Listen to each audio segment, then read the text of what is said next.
My name is Angel Vasquez. I'm a social worker with the county. One of the concerns reported to APS is that you might be getting taken advantage of financially. Well, I'm a little low. My neighbor brought me over some food she cooked. She does that once in a while.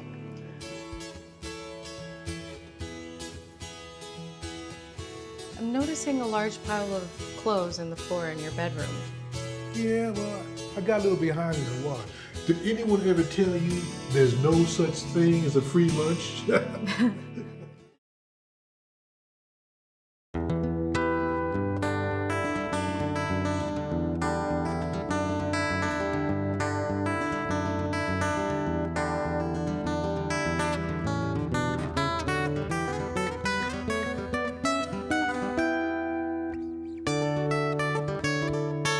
In this episode, APS professional Angel Vasquez is dropping in to meet with APS Supervisor Amelia Moore to discuss the case of client Noah Jackson. Hi, Angel. Come on in. Do you have a minute? I have a case I'd like to discuss. Sure. What you got? This is about Noah Jackson. I visited him yesterday. He's a 76-year-old widowed male who's on a fixed income and lives alone in his apartment. I'm really concerned about him. I think he might be involved in a romance scam. He sent a person he knows as Tina about $12,000 so far. He seems to understand that it could be a scam, but there's a part of him that wants to believe that this person is real and cares about him. He's never met this person in real life. They keep hitting him up with hardship stories about needing money, and he's been sending it. He seems to be welcoming the relationship with Tina, and I'm worried that he's being deceived. I'm also worried about his emotional well-being and his finances being drained. Yes, thank you for shining a light on this situation. This does sound troubling. How's his cognition? Questionable. A bit of a gray area. That's actually what I wanted to discuss. So he's oriented to person, somewhat to place, partially to time and date, and oriented to situation. I asked him some more questions about his ability to manage his money and resist sending money to someone that he's never met. It just seemed out of line with how he's lived his life so far. He also overdrew his account, which is way out of his normal pattern of managing money. And what has he said about the situation? On the one hand, he acknowledges the deceit, but on the other hand, he says that he still believes that this person is real and cares about him. I'm concerned that he may continue to be targeted for money. He seems to understand that he needs to hang on to his money, but there's a part of him that is hesitant to end contact with this person. He can, on some level, acknowledge the consequences of his actions, but I'm not sure that he can effectively manage his money or protect himself from being scammed. That does sound like a gray area. I can certainly understand what's driving your apprehensions. Would you say he lacks decision-making ability then around his finances? I think it's questionable, but yes, based on his actions and some other information, I think he does lack solid decision-making ability. What other information? He's overdrawn his account. He's sent more money to this person than he can really afford. He's overwhelmed by his mail, and he's having some memory issues in general. He doesn't really have a solid system in place to manage his bills and his finances. I'm a bit worried about his ability to care for himself in the areas of meals, medication management, general housekeeping, and cleanliness. Like, his washing machine is broken, his laundry is piling up, and he hasn't taken any steps to get it fixed. Okay. Yeah, it sounds like there's some issues going on and some possible cognitive impairment. What interventions do you think are needed? Well, I'm wondering if I should make a referral to the public guardian.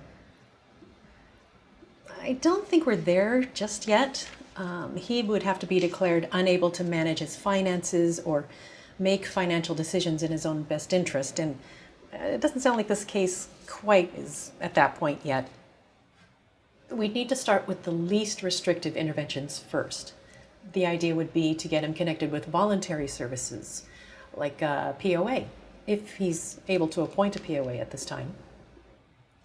We touched on the idea of a POA during the assessment. Oh, great. Does he have a trusted person he can appoint as POA? No, he doesn't have any children, and there's a niece, but she's not able to help him to that degree. I'd like to get him connected with a legal advocate to help him navigate the situation. He may have enough income and assets to hire a professional fiduciary. Yeah, that sounds like a good first step. We could also arrange for a capacity evaluation by a psychologist. Having that information would be helpful in justifying any services or interventions we may need to pursue.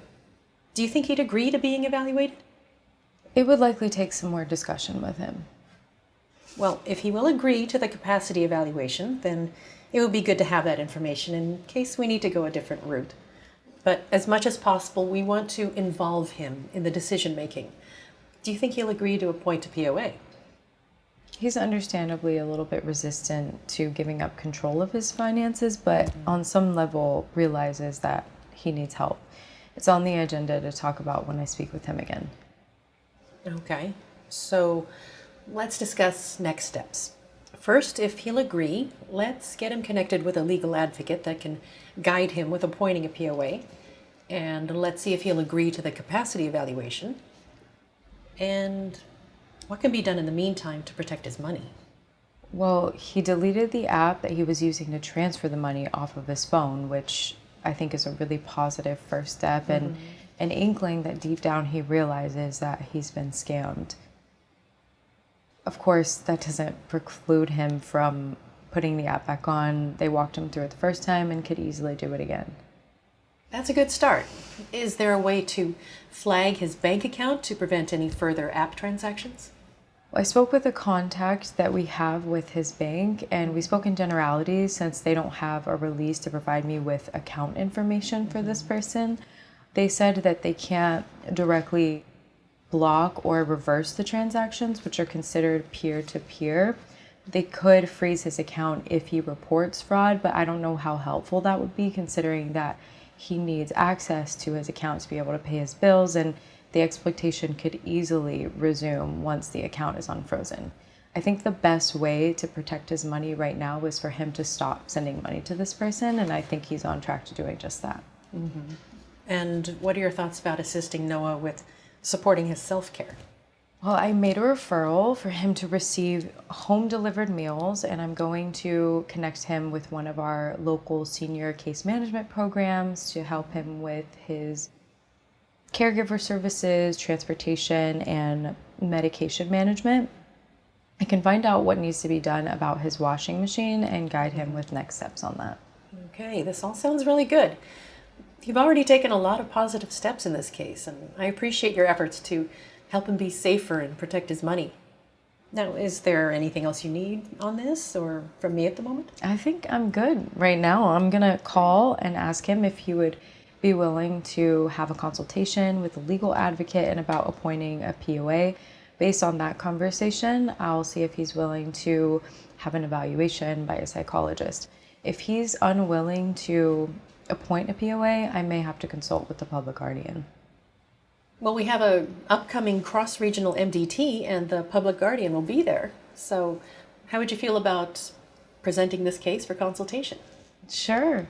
Great. Okay, well, the MDT is next Thursday, and you have the template for preparing a case consultation. All right, so I'll be interested to hear what happens when we meet for the next supervision. Thanks for all your work on this.